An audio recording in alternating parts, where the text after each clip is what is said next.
प्रसिद्ध है। शंकराचार्य शैवाचार्य नहीं है, रेणुकाचार्य आदि शैवाचार्य हुए हैं।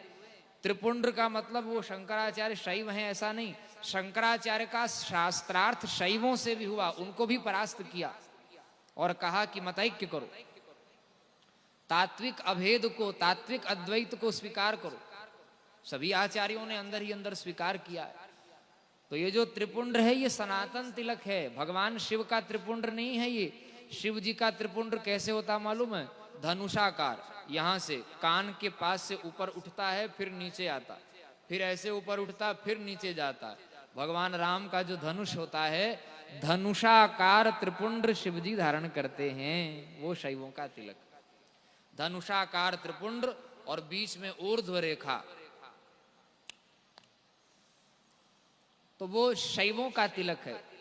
त्रिपुंड्र सनातन, त्रिभिः पुंड्रे ही धार्यते इति त्रिपुंड्र, त्रिपुंड्र सनातन तिलक हैं। तो ध्यान से सुनिए, शंकराचार्य का सार्वभौमत्व क्या है यही बता रहे। वैष्णवाचार्यों ने विष्णु के ब्रह्मत्व को स्वीकार किया। एक उदाहरण दे रहे हैं, ज्यादा व्याख्या का समय नहीं है। जैसे रामानुजाचार्य जी ने कहा कि हम विष्णु को परब्रह्म मानते हैं, विष्णु लक्ष्मी को, लक्ष्मी विष्णु को। रामानुजाचार्य जी ने शिव, गणपति, दुर्गा, सूर्य आदि के ब्रह्मत्व को, उनके परमात्मत्व को स्वीकार नहीं किया। वे कहा कि परमात्मा तो विष्णु हैं, बाकी सब उनके कायव्यू हैं या देवता अंतर हैं, ऐसा कहा। जबकि वेदों ने सदैव सौम्यदमग्रासीदेकमेवा द्वितीयम शांतम शिवमद्वैतम चतुर्थम मन्यन्ते स आत्मा स विज्ञेयः इत्यादि मंत्रों में वेदों ने शिव को परब्रह्म कहा। गणपति को त्वमेव प्रत्यक्षम ब्रह्म वदिष्यामि, गणपति को परब्रह्म कहा। भगवती को त्वयमेव ब्रह्मात्मिका इत्यादि वेदों ने कहा। तो जब वेद के विरुद्ध कोई कहने लग जाता है, उस समय उसकी बात नहीं मानी जाती। परमात्मा भी प्रकट होकर वेद के विरुद्ध में बोलेंगे तो परमात्मा की बात को भी प्रमाण नहीं माना जाएगा। बुद्ध के रूप में प्रकट होकर उन्होंने यज्ञ की रक्षा के लिए ही सही, लेकिन यज्ञों की निंदा कर दी। तो वैदिक आचार्यों ने बुद्ध को तो भगवान मानकर प्रणाम किया, लेकिन बुद्ध की बात को नहीं माना, शंकराचार्य ने उनका खंडन कर दिया। तो आस्तिक किसको कहते हैं? जो वेद को मानता है वो आस्तिक, जो वेद को नहीं मानता वो नास्तिक। परमात्मा को मानने से कोई आस्तिक नहीं हो जाएगा। मुसलमान, क्रिश्चियन सब ईश्वर को मानते हैं, लेकिन वेद को नहीं मानते, इसलिए उनको आस्तिक नहीं कहा गया हमारे यहाँ। वेद को मानने वाला आस्तिक।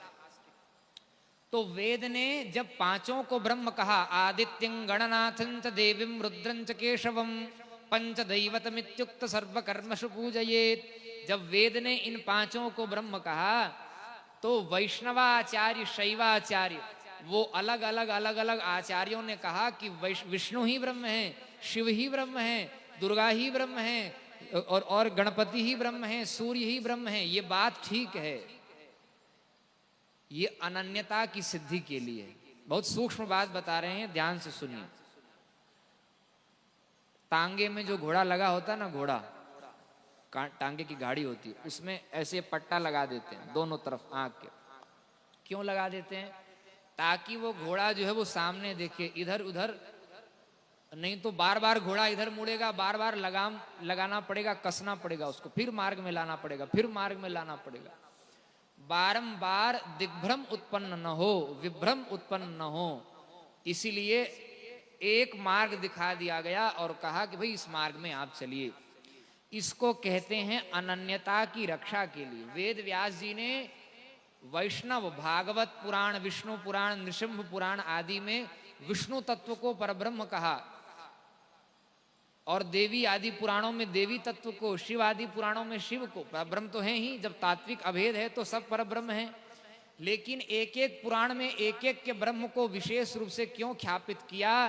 पांचों को ब्रह्म के रूप में मानते हुए भी तत्त देवता के पुराण में उनको सर्वोच्च, बाकी चार को उनका अनुगत बता दिया।